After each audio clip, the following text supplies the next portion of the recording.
நம்மளுடைய இந்த அரசியல் பயணத்தில் மிக மிக மிக முக்கியமான ஒரு காலகட்டத்தில் நாம் இருக்கிறோம். நான் ஏன் இதை இவ்வளோ அழுத்தமாக சொல்கிறேன் அப்படின்னா,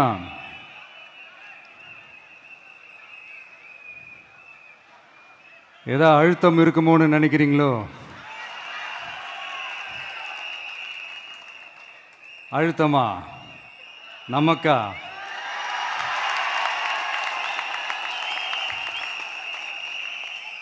இந்த அழுத்தத்துக்கெல்லாம் அடங்கி போற ஆளா இந்த ஆளு? இந்த மூஞ்சா பார்த்தா அப்படியா தெரியுது உங்களுக்கு?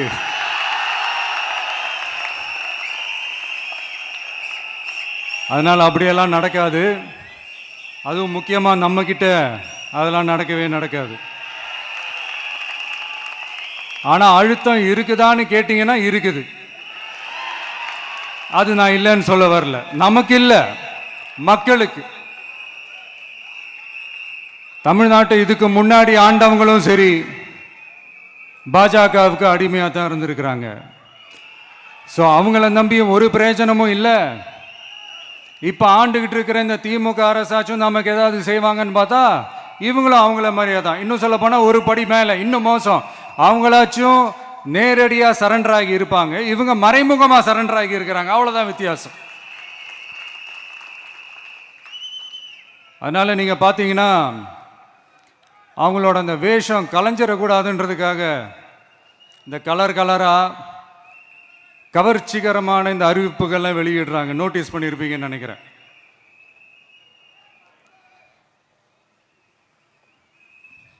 அதனால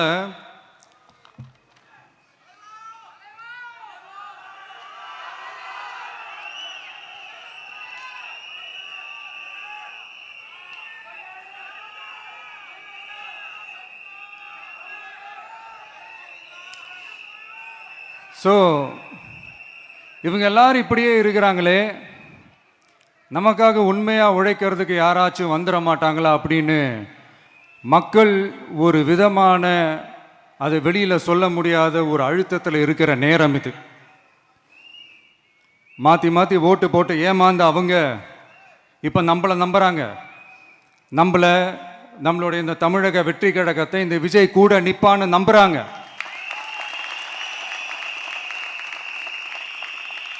நம்மளை நம்புறவங்களுக்காக நாம நம்பிக்கையோடு இருக்கணும்ல. அப்படின்னா இது முக்கியமான, மிக மிக மிக முக்கியமான ஒரு காலகட்டம் தானே. அதனால தான் அவ்வளோ அழுத்தமாக நான் சொன்னேன். இந்த தேர்தல், இந்த கூட்டணி, இதெல்லாம் பற்றி நிறைய இந்த ஹேஷியங்கள் ஜோஷியங்கள் எல்லாம் நடந்துக்கிட்டு இருக்கு இல்லையா? என்னப்பா இந்த விஜய் இப்போ தான் வந்திருக்கிறாரு, இவர் கூடலாம் யார் வரப்போகிறா, அவங்க வரமாட்டாங்க, இவங்க வரமாட்டாங்க, அப்படி இப்படின்ட்டு நம்மளை பற்றி ஒரு அண்டர் எஸ்டிமேட் பண்ணிகிட்டு இருக்காங்களே. அதுனா நமக்கு புதுசாக என்ன? 30 வருஷமாக நம்மளை அண்டர் எஸ்டிமேட் பண்ணிட்டு தான் இருக்கிறாங்க. ஆனால் மக்கள் கரெக்டாக நம்மளை எஸ்டிமேட் பண்ணி ரொம்ப அழகாக, ரொம்ப அக்கறையாக, ரொம்ப தெளிவாக, ரொம்ப தீர்க்கமாக நமக்குன்னு ஒரு இடத்த கொடுத்துருக்குறாங்கல்ல. எப்படி? என் கேரியரின் உச்சமான ஒரு இடத்த கொடுத்துருக்குறாங்கல்ல. அதை இந்த நாடே பார்த்துக்கிட்டு இருக்குல்ல. ஏன் அப்படி எனக்கு அந்த இடத்த கொடுக்கணும்? ஏன்னா இந்த விஜய் நம்ம பிள்ளையாச்சே, நம்ம அண்ணனாச்சே, நம்ம தம்பியாச்சேன்னு சொல்லி அவங்க மனசில் அப்படி தோணுது. அதனால தான் நமக்கு அப்படி ஒரு இடத்த கொடுத்து உள்ளன்போடு அள்ளி நம்மளை அரவணைச்சிக்கிட்டு இருக்கிறாங்க. அப்படி நம்மளை நம்புறவங்களுக்காக நாம் உழைக்கிறதே அது ஒரு பழக்கமாகி இப்போ அதுவே என்னுடைய ஒரு ஒரிஜினல் கேரக்டராகவே மாறிடுச்சு. இத்தனை வருஷமாக இருக்கிற அந்த உழைக்கிற குணம் அது எப்படி மாறும்? அதெல்லாம் மாறவே மாறாது. அரசியலுக்கு வந்ததுக்கு அப்புறமும் சரி, ஆட்சி அதிகாரத்துக்கு வந்ததுக்கு அப்புறமும் சரி, ஒன்னே ஒன்று சொல்கிற, எழுதி வச்சுக்கோங்க. இதுக்கு முன்னாடி இருந்தவங்க மாதிரியோ இல்லை இப்போ இருக்கிறவங்க மாதிரியோ ஊழல் செய்யவே மாட்டான்.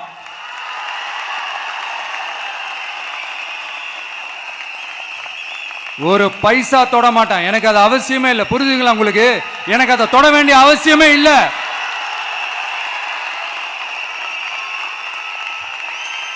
ஒரு துளி ஊழல் கரை கூட படியவே படியாது, படியவும் விட மாட்டான். நீங்க கேட்கலாம், இதென்ன சினிமாவா, இதென்ன முதல்வன் படமா, ஒரே நாள் நம்ம இவர் எல்லாத்தையும் கிளீன் பண்ணிடுவாரான்னு நீங்க கேட்கலாம். ஓகே, பிராக்டிகலா அது பாசிபிள் இல்லதான். But it is a process, right? It is a process. இப்படி எதுக்குமே ஆசைப்படாத ஒருத்தன் அரசியலுக்கு வரான் அப்படின்னா, அவன் கண்ணு முன்னாடி ஏதாவது ஒரு தப்பு நடக்குது அப்படின்னா, அவன் கண்ணு முன்னாடி ஏதாவது இந்த மாதிரி ஒரு ஊழல் நடக்குது அப்படின்னா, அதை பார்த்துக்கிட்டு அவன் சும்மா இருப்பான்னு நினைக்கிறீங்க?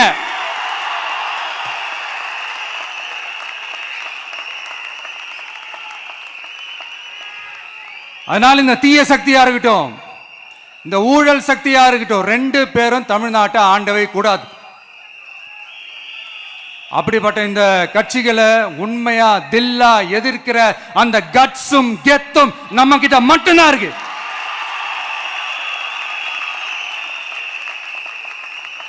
அதனால நீங்க என்ன சூழ்ச்சி நம்ம மேல பண்ணாலும், என்ன அழுத்தம் நீங்க கொடுத்தாலும், இந்த அடங்கி போறதுக்கோ, இந்த அண்டி பொழைக்கிறதுக்கோ, இல்ல இந்த அடிமையா இருக்கிறதுக்கால நாம அரசியலுக்கு வரல.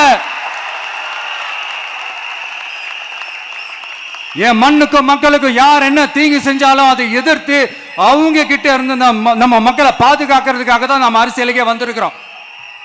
அண்ட் முக்கியமா தோழர்களே, மக்களுக்கு என் மேல மட்டும் நம்பிக்கை இருந்தா அது பத்தாது. என் கூட டிராவல் பண்ற என்னோட எல்லா தோழர்கள்கிட்ட அந்த நம்பிக்கை வரணும்.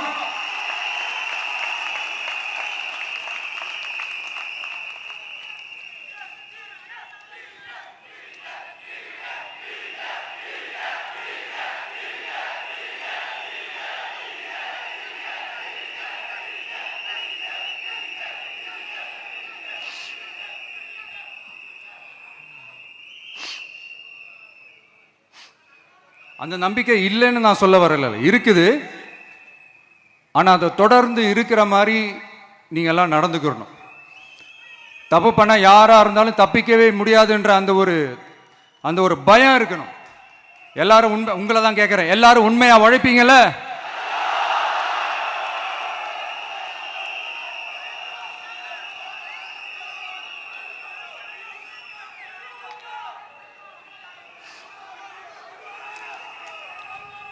யாருக்காகவும் எதுக்காகவும் நம்மளோட அரசியல காம்ப்ரமைஸ் பண்ணிக்கவே கூடாது. செய்வீங்கல்ல?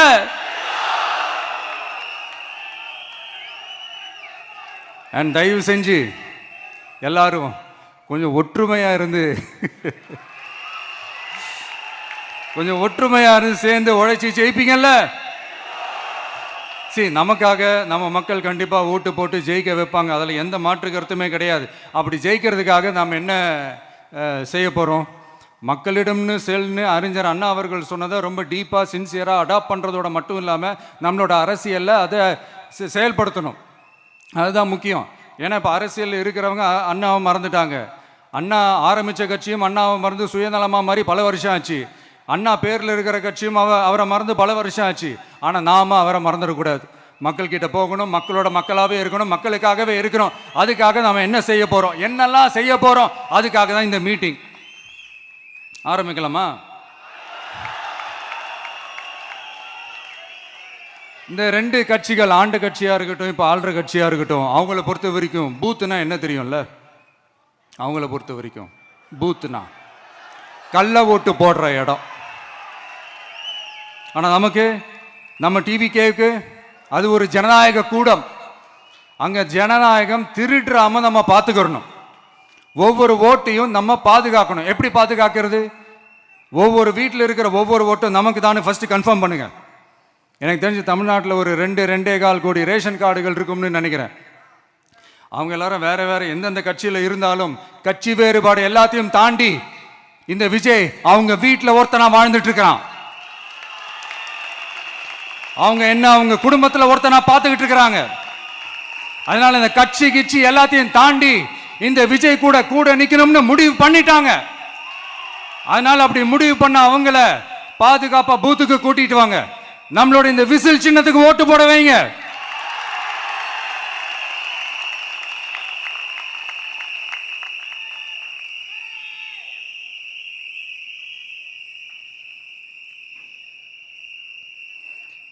ஒன்றியம், நகரம், பேரூர், பகுதி, கிளைன்னு இங்க வந்திருக்கிற நம்மள எல்லார் நிர்வாகிகளும் தான் நம்ம கட்சியினுடைய ஆணி வேர். நீங்க எல்லாரும் சுதந்திரமா செயல்படணும், சுதந்திரமா செயல்பட விடணும்.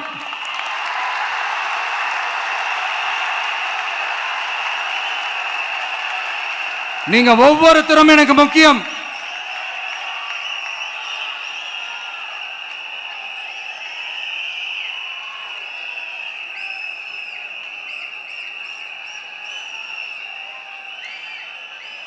நீங்க தான் நம்மளுடைய இந்த BLAs பூத் லெவல் ஏஜென்ட்ஸோட களத்தில் நின்று வேலை பார்க்க போற ஃப்ரண்ட் லைன் வாரியர்ஸ்.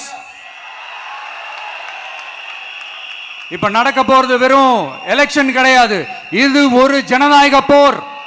இந்த டெமோக்ராட்டிக் பேட்டில லீட் பண்ண போற கமாண்டர்ஸ் நீங்க தான்.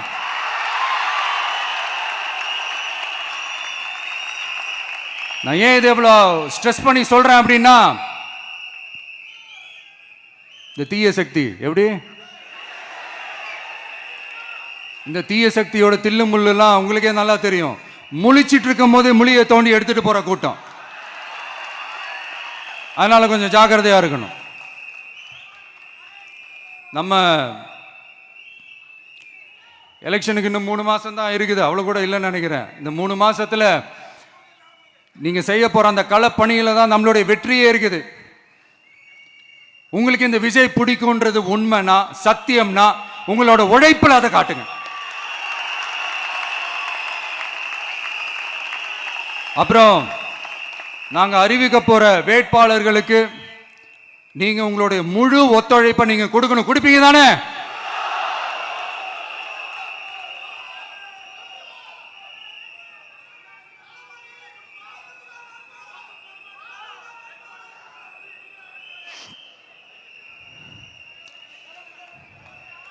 உங்க எல்லாரையும்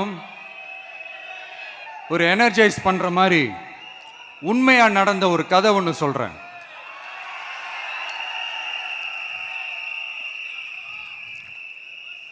சொந்த நாட்டையே ஒரு கூட்டம் அபகரிக்குது. சொந்த நாட்டிலேயே இருக்க முடியாத அளவுக்கு ஒரு நெருக்கடி ஏற்படுது. ஸோ வேற வழி இல்லாமல் அந்த நாட்டை விட்டே வெளியே போய் வேற ஒரு இடத்துக்கு போய் காடு மலை அப்படி இப்படின்னு சுற்றி மறைஞ்சு வாழ வேண்டிய ஒரு சூழ்நிலை ஏற்படுது. என்னடா இப்படியே ஓடிக்கிட்டு இருக்குமேன்னு சொல்லிட்டு தன்னோட நட்பு சக்திங்க கிட்ட பேசி ஒரு பெரும் படையை திரட்டிக்கிட்டு அதிரடியாக ஒரு போரை நடத்தி அந்த நாட்டையே திருப்ப மீட்டு எடுத்தது யார் தெரியுமா? நம்ம கொள்கை தலைவர்களை ஒருத்தரான ராணி வேலு நாச்சியார் அவர்கள் தான். அவங்களுக்கு அந்த நட்பு சக்தியா கூட இருந்து உழைச்சது சின்ன மருது, பெரிய மருது, சையது, கார்கின்னு சொல்லிட்டு அந்த 3 பேரும் தான். ஆங்கிலேயர் படை, ஆற்காட்டு படை மாதிரி அந்த 2 பெரும் படையை அடிச்சு துவம்சம் பண்ணிட்டு அந்த நாட்டையை திருப்பி மீட்டு எடுத்தது வேலு நாச்சியார். அன்னைக்கு இருந்த ஆங்கிலேயர் படை, ஆற்காட்டு படை மாதிரி இன்னைக்கு என்னென்ன படை இருக்குதுன்னு உங்க எல்லாருக்குமே நல்லா தெரியும். அதனால அந்த 2 படை மட்டும் இல்ல, இன்னும் எத்தனை படை வந்தாலும் எதிர்த்து நின்று ஃபேஸ் பண்றதுக்கு ஒரு நல்ல தலைமையும் இத்தனை சக்திகள் என் கூட இருக்கும் போது, இத்தனை சின்ன மருது, இத்தனை பெரிய மருது, இத்தனை சையது, கார்கிகள் என் கூட இருக்கும் போது நம்ம நாட்டை நம்மளால மீட்டெடுக்க முடியாதான?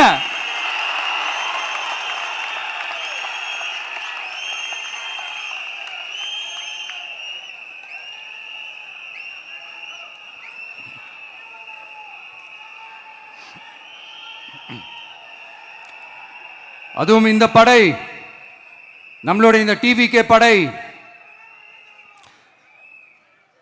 நட்பு சக்தி இருந்தாலும் இல்லைனாலும் தனியாவும் நின்று கெத்தா ஜெயிக்கிற அளவுக்கு ஒரு மிகப்பெரிய படை. அதுலயும் ரொம்ப முக்கியமா இன்னைக்கு இந்த கூட்டத்துக்கு வரலனாலும் நான் அந்த போர்ல நடந்த அந்த கதை மாதிரி கட்ஸான குயில்கள் நிறைந்த பெண்கள் படையும் நம்மளோட இருக்கிறாங்க. அந்த பெண்கள் படையை பார்த்துதான் அரசியல் அரங்கமே அதிர்ந்து போயிருக்குது. அதனால எல்லாரும் ஒரு நிமிஷம் எனக்காக எந்திரிச்சு நில்லுங்களேன் ப்ளீஸ். நான் சொல்றதை கொஞ்சம் ரிப்பீட் பண்ணுங்க. இந்த 2026 சட்டமன்ற தேர்தல்ல நாம எல்லாரும் உண்மையாக உழைப்போம், சத்தியமாக உழைப்போம், உறுதியாக உழைப்போம், ஒற்றுமையாக உழைப்போம். தேங்க்யூ. Please sit down.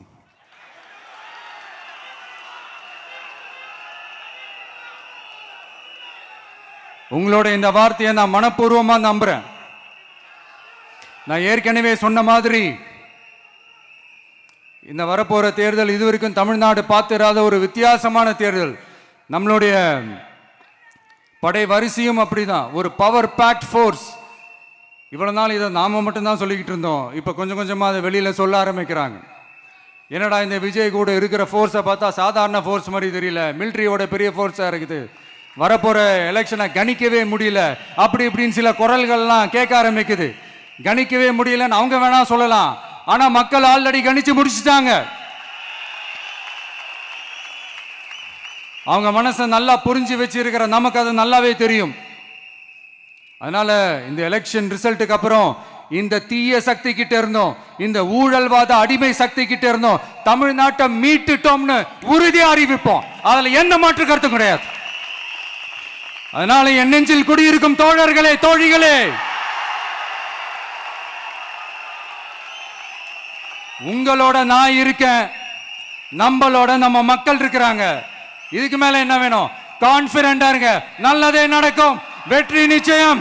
மீண்டும் சந்திக்கும் வரை நன்றி, வணக்கம். தமிழக வெற்றி கழகத்தின் வெற்றி தலைவர்